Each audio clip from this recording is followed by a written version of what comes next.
पानीपत का तृतीय युद्ध भारतीय इतिहास का एक निर्णायक और भीषण युद्ध था, जो 14 जनवरी 1761 को मराठा साम्राज्य और अफगान शासक अहमद शाह अब्दाली के बीच लड़ा गया। यह युद्ध हरियाणा के पानीपत नामक स्थान पर लड़ा गया था और इसे भारत के इतिहास का सबसे विनाशकारी युद्ध माना जाता है। पृष्ठभूमि: 18वीं शताब्दी में मुगल साम्राज्य अत्यंत कमजोर हो चुका था और मराठा साम्राज्य उत्तरी भारत में अपना प्रभुत्व स्थापित कर रहा था।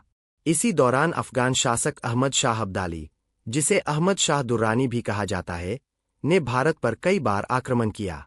उसे आशंका थी कि यदि मराठा शक्ति उत्तर भारत में मजबूत हो गई तो उसका प्रभाव क्षेत्र समाप्त हो जाएगा। इसके जवाब में उसने भारत के कुछ मुस्लिम शासकों, जैसे कि अवध के नवाब शुजाउद्दौला, बंगाल के नवाब और रोहिला सरदारों के साथ मिलकर एक शक्तिशाली गठबंधन बनाया। मराठा तैयारी: मराठा सेना का नेतृत्व सदाशिवराव भाऊ पेशवा ने किया, जो पेशवा बाजीराव प्रथम के भतीजे थे। उनके साथ प्रमुख मराठा सरदार जैसे मल्हारराव होलकर, इब्राहिम खान गार्दी और विश्वासराव, पेशवा के पुत्र, भी थे।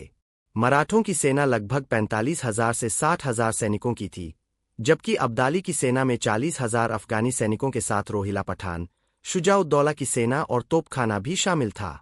युद्ध का घटनाक्रम: 14 जनवरी 1761 की सुबह युद्ध आरंभ हुआ। शुरू में मराठों को सफलता मिली, विशेषकर इब्राहिम खान गार्दी की तोपों ने अब्दाली की सेना को भारी क्षति पहुंचाई।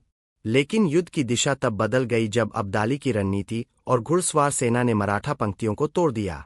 विश्वासराव की युद्ध में मृत्यु होने से मराठा सेना में भ्रम और निराशा फैल गई। सदाशिवराव भाऊ वीरता से लड़े, लेकिन अंत वे भी मारे गए। मराठों की बड़ी संख्या में सैनिक मारे गए या बंदी बना लिए गए। अनुमान के अनुसार इस युद्ध में लगभग 1 लाख से अधिक लोग मारे गए थे। परिणाम और प्रभाव: पानीपत की तीसरी लड़ाई ने मराठा साम्राज्य की शक्ति को गंभीर रूप से कमजोर कर दिया। मराठों को उत्तर भारत से पीछे हटना पड़ा और उनके साम्राज्य विस्तार की गति रुक गई।